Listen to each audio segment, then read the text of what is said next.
Hello everyone, मैं विकास।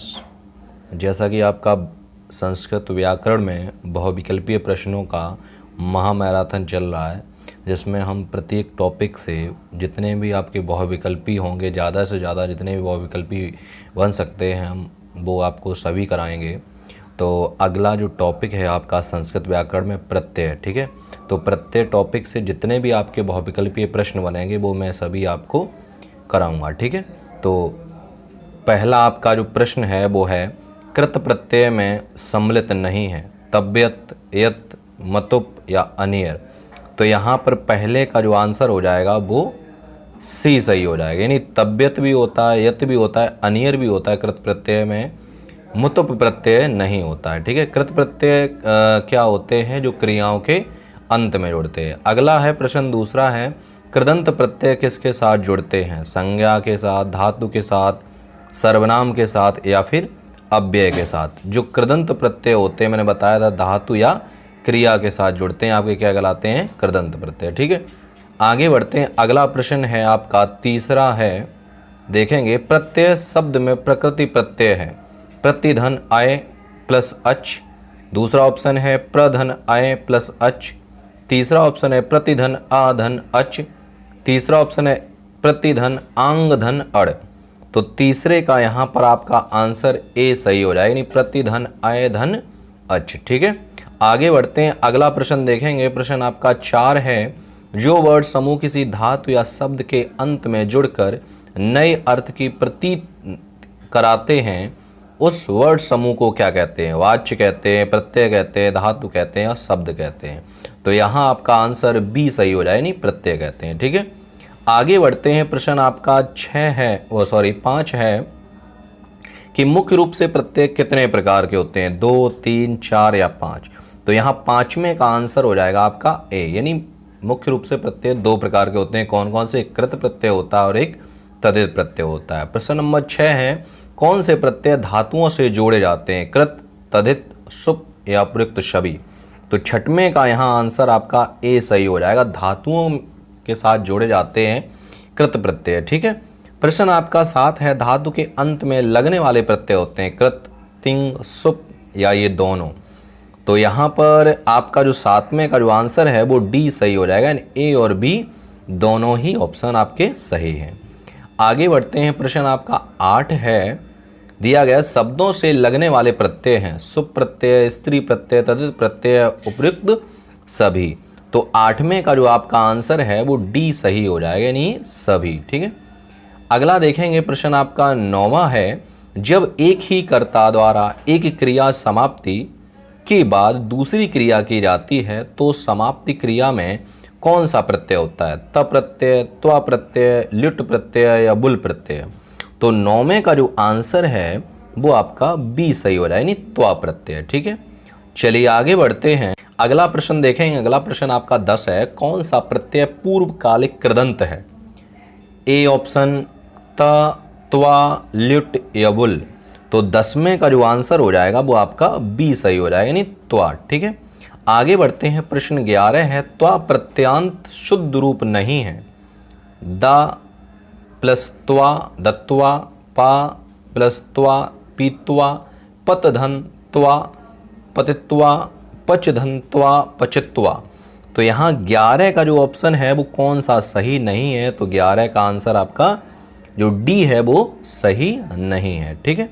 आगे बढ़ते हैं। प्रश्न आपका 12 है, निम्नलिखित में से त्वा प्रत्यांत उदाहरण है? प्रच धन त्वा, पृष्ठत्वा, लब्धन त्वा, लब्धत्व, लब्धा, धाधन त्वा, हित्वा या उपयुक्त सभी। तो 12 का जो आंसर है वो आपका डी सही हो जाएगा, यानी उपयुक्त सभी, ठीक है। आगे बढ़ते हैं। प्रश्न आपका 13 है, दिया गया है पच धन त्वा के योग से शब्द बनेगा पचकत्वा, पचित्वा, पक्वा, उपयुक्त में से कोई नहीं। तो 13 का जो आंसर है वो आपका ए सही हो जाएगा, पकत्वा, ठीक है। प्रश्न 14, अस धन त्वा के योग से बनेगा आप्त्वा, भूत्वा, आशित्वा या इत्वा। तो 14 का जो आंसर है वो बी सही हो जाएगा, यानी भूत्वा, ठीक है। आगे बढ़ते हैं, प्रश्न आपका जो 15 है, देह धन त्वा के योग से बनेगा। दहित्वा, दगदुभा, दत्वा, दात्वा।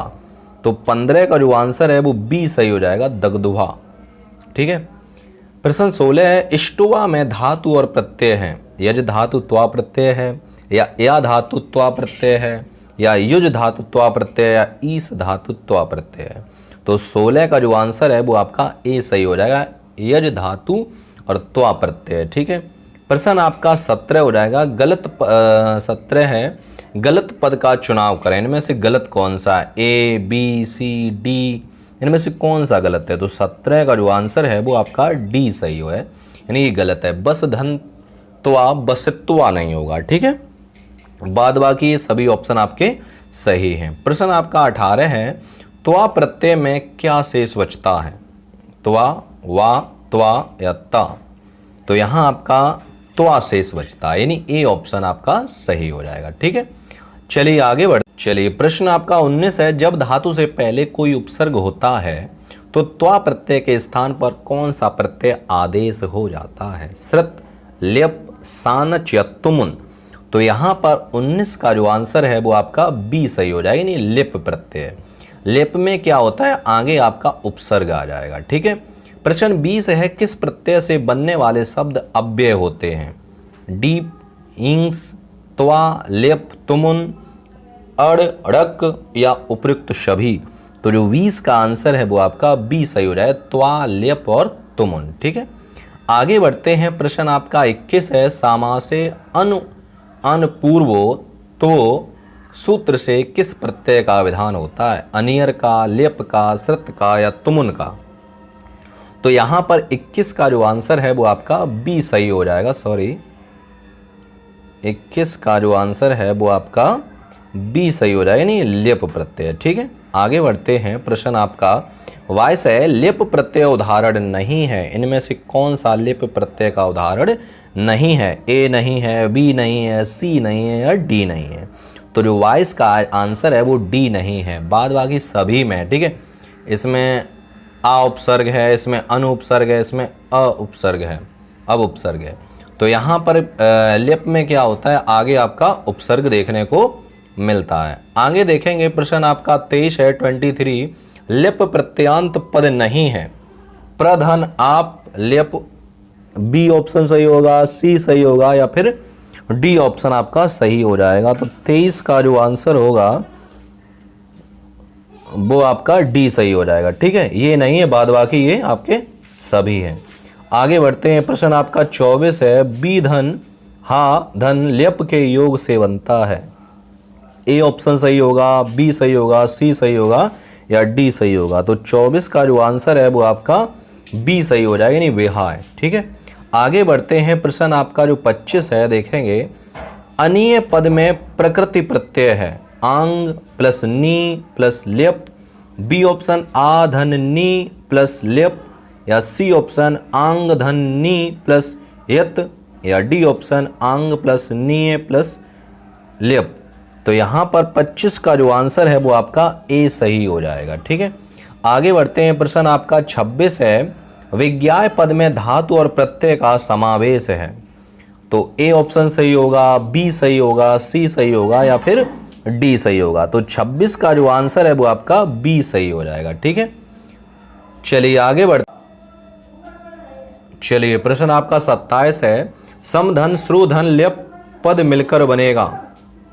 ए, बी, सी, डी। तो यहाँ पर जो 27 का जो आंसर है इनमें से कौन सा आपका होगा? तो ए ऑप्शन आपका सही हो जाएगा। अगला प्रश्न है, अलिख्य में प्रकृति प्रत्यय होगा।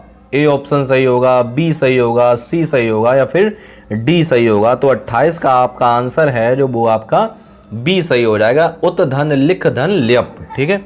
आगे अगला प्रश्न जो है आपका प्रश्न नंबर 29 है, लिप प्रत्यय में क्या शेष बचता है? ल्या, या, ल्यप या। तो 29 का जो आंसर है वो आपका बी सही हो जाएगा, यानी या शेष बचता है। ठीक है। आगे बढ़ते हैं। प्रश्न आपका 30 है, विचिन्त्य में कौन सा प्रत्यय है? ल्यप, क्वेप, श्रत या यत। तो 30 का जो आंसर हो जाएगा वो ए सही हो जाएगा, यानी लेप प्रत्यय है। ठीक है, आगे बढ़ते हैं। प्रश्न आपका 31 है, तुमुन बोलो क्रियायाम क्रियार्थायाम इस सूत्र से किस प्रत्यय का विधान होता है? तुमुन, बुल या ए और बी दोनों या फिर इनमें से कोई नहीं। तो 31 का जो आंसर है वो आपका सी सही हो जाएगा, ए और बी दोनों का। ठीक है, आगे बढ़ते हैं। प्रश्न आपका 32 है, कौन सा अर्थ बताने के लिए तुमुन प्रत्यय का प्रयोग होता है? के लिए, करके, चाहिए के अर्थ में या भूतकाल के लिए? तो 32 का जो आंसर है वो आपका ए सही हो जाएगा, यानी के लिए। ठीक है, आगे बढ़ते हैं। प्रश्न आपका 33 है, 33, तुमुन प्रत्यांत उदाहरण नहीं है। दृश प्लस तुमुन दृष्टुम, प्रच्छधन तुमुन पृष्ठुम, लब्धन तुम लब्धुम या त्यजधन तुमुन त्यजतुम। तो यहाँ पर जो आंसर है 33 का वो डी सही हो जाएगा, ये आपका उदाहरण नहीं है, बाद बाकी आपके सभी उदाहरण हैं। ठीक है, आगे बढ़ते हैं। प्रश्न आपका 34 है, निम्न में से कौन सा सही नहीं है? ए बी सी डी इनमें से कौन सा सही नहीं है? तो 34 का जो है वो आपका डी जो है वो सही नहीं है, बाद बाकी आपके सभी सही है। क्रीड धन तुमुन, क्रीड तुम, तो यहाँ पे क्री होना चाहिए था, ये गलत है। ठीक है, बाद बाकी आपके सभी सही हैं। प्रश्न 35 का है, अशुद्ध पद का चुनाव करें, इनमें से कौन सा अशुद्ध है? ए बी सी डी, तो यहाँ पर आपका जो डी ऑप्शन है वो गलत है, बाद बाकी आपके शयतुम है, ग्रहीतुम है, भवितुम है, ये सभी सही है। मुचितुम ये आपका गलत है। ठीक है, आगे बढ़ते हैं। प्रश्न अगला देखेंगे, चलिए प्रश्न आपका 36 है, 36, क्रधन तुमुन मिलकर पद बनेगा, क्रेतुम, करतुम, क्रतुम, करियुतुम। तो यहाँ पर जो 36 का जो आंसर है वो आपका बी सही हो जाएगा, करतुम। ठीक है, आगे बढ़ते हैं। प्रश्न आपका 37 है, श्रुधन तुमन श्रोतुमन तुम प्रत्यय का विधान करने वाला सूत्र है। ए बी सी डी इनमें से कौन सा ऑप्शन सही होगा? तो यहाँ पर आपका ऑप्शन ए सही हो जाएगा, क्रियायाम क्रियार्थयाम। ठीक है, आगे बढ़ते हैं। प्रश्न अगला देखेंगे। प्रश्न आपका 38 है, तुमुन पद में क्या पद शेष बचता है? तुम, तुमुन या तुम, तो क्या शेष बचता है आपका? ए बी सी इनमें से कौन सा ऑप्शन सही होगा? तो 38 का जो आंसर है वो आपका ए सही हो जाएगा, यानी तुम शेष बचता है। ठीक है, आगे बढ़ते हैं। प्रश्न आपका 39 है, इस धन तुमुन इष्टुम, एष्टुम, आष्टुम या अष्टुम इनमें से कौन सा सही होगा? तो 39 का जो है वो आपका बी ऑप्शन सही हो जाएगा, एष्टुम। ठीक है, आगे बढ़ते हैं। चलिए अगला प्रश्न है आपका प्रश्न 40 है, यत प्रत्यय का विधान करने वाला सूत्र है। ए बी सी डी इनमें से कौन सा सही होगा? तो 40 का जो आंसर है वो आपका ए सही हो जाएगा, अचोयत। ये जो है सूत्र वो यत प्रत्यय करने वाला सूत्र है। ठीक है, आगे बढ़ते हैं। प्रश्न आपका 41 है, 41, यत प्रत्यय किस अर्थ में प्रयोग किया जाता है? ए बी सी डी इनमें से कौन सा सही होगा? तो 41 का जो आंसर है वो बी सही हो जाएगा, यानी चाहिए या योग्य अर्थ को बताने के लिए यत प्रत्यय का प्रयोग किया जाता है। ठीक है, आगे बढ़ते हैं। प्रश्न आपका 42 है, अच यानी स्वर वर्ड जिन धातुओं के अंत में होते हैं कौन सा प्रत्यय होता है? त्वा, यत, श्रत, यत। तो 42 का जो आंसर है वो आपका बी सही हो जाएगा, यानी यत में आपके स्वर आते हैं। ठीक है, अगला देखेंगे। प्रश्न आपका 43 है, यत प्रत्यांत उदाहरण है, इनमें से यत प्रत्यय का कौन सा उदाहरण है? ए है, बी है, सी है या डी है? तो 43 का जो आंसर है वो आपका डी सही हो जाएगा, नव्यम। नव्यम जो है वो किसका उदाहरण है? आपका यत प्रत्यय का। ठीक है, आगे बढ़ते हैं। प्रश्न आपका 40 है, दिया गया है, यत प्रत्यांत उदाहरण किस लिंग में चलते हैं? पुल्लिंग में, स्त्रीलिंग में, नपुंसक में या तीनों में? तो 44 का जो आंसर है वो आपका डी सही हो रहा है, यानी तीनों में चलते हैं। ठीक है, अगला प्रश्न है प्रश्न 45 है, अशुद्ध पद चुनिए, इनमें से गलत कौन सा है? ए बी सी डी यानी कौन सा ऑप्शन आपका गलत है। तो 45 का जो आंसर है वो आपका डी सही हो जाएगा। हन धन यत हेयम, ये नहीं होना चाहिए। तो ये सभी आपके गलत, ये आपका ऑप्शन डी गलत है। ठीक है, बाद बाकी आपके सब सही है। ठीक, आगे बढ़ते हैं, अगला प्रश्न देखेंगे। चलिए अगला प्रश्न आपका 46 है 46। यत प्रत्यांत शुद्ध रूपों को चुनिए। ए ऑप्शन सही होगा, बी सही होगा, सी सही होगा या फिर डी, ये सभी सही है। तो 46 का जो आंसर है वो आपका डी सही हो रहा है, यानी ये सभी हैं। चेया चेय चेयम, पेया पेय पेयम, वध्य वध्या वध्यम। ठीक है, ये चारों ही ऑप्शन सही है। अगला है प्रश्न 47 है। 3 प्रत्यय का विधान करने वाला सूत्र है। ए ऑप्शन होगा, बी होगा, सी होगा या डी होगा। तो 47 का जो आंसर है वो आपका ए सही हो जाएगा, स्त्रियायाम तिम। ठीक है, आगे बढ़ते हैं, प्रश्न आपका 48 है 41। भाव अर्थ में स्त्रीत्व की विवक्षा होने पर धातु से कौन सा प्रत्यय होता है? तिन, ता, स्रत या यप। तो यहाँ पर 48 का जो आंसर है वो आपका ए सही हो जाएगा, यानी तिन। अगला प्रश्न है 3 प्रत्यय में शेष बचता है ती, ते, तिन, तिन। तो 49 का जो आंसर है वो आपका वी सही हो जाएगा, ती शेष बचता है। ठीक है, आगे बढ़ते हैं, प्रश्न आपका 50 है। 3 से बनने वाले शब्द सदैव किस लिंग में रहते हैं? पुल्लिंग में, स्त्रीलिंग में, नपुंसक में या ये सभी में? तो आपका आंसर जो है वो बी सही हो जाएगा, यानी स्त्रीलिंग में। ठीक है, आगे बढ़ते हैं, प्रश्न आपका 51 है। 3 प्रत्यांत उदाहरण है, कौन सा है? ए ऑप्शन होगा, बी होगा, सी होगा या डी, यानी ये सभी होंगे। तो 51 का जो आंसर है वो आपका डी सही हो जाएगा, यानी ये सभी उदाहरण हैं। ठीक है, आगे बढ़ते हैं, आपका प्रश्न 52 है। इनमें से अशुद्ध है यानी गलत क्या है? ए ऑप्शन है, बी सही है, गलत है, डी है, कौन सा गलत है? तो 52 का जो आंसर है वो आपका डी जो है वो गलत है, शक्ति। यानी दृश्य धनतिन दृष्टि, बुद्ध धनतिन बुद्धि, पुष्ट धनतिन पुष्टि, ये सभी सही है लेकिन ये गलत है। ठीक है, आगे बढ़ते हैं, प्रश्न आपका 53 है। क्षम धनतिन योग होने पर शब्द बनेगा छंति, शांति, शांति, क्षम। तो 53 का जो आंसर है वो आपका सी सही हो जाएगा, यानी शांति। ठीक है, आगे बढ़ते हैं, प्रश्न आपका 54 है। लुट प्रत्यय का विधान करने वाला सूत्र है। ए, बी, सी, डी, यानी 54 का जो आंसर है वो आपका ए सही हो जाएगा, नपुंसके भावे तः।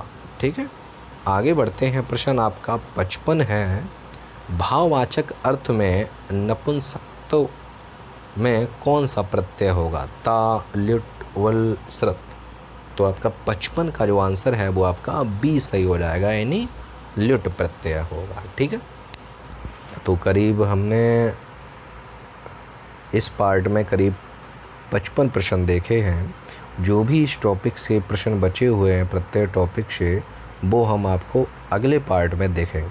ठीक है, मिलते हैं आपको अगले वीडियो में, तब तक के लिए धन्यवाद।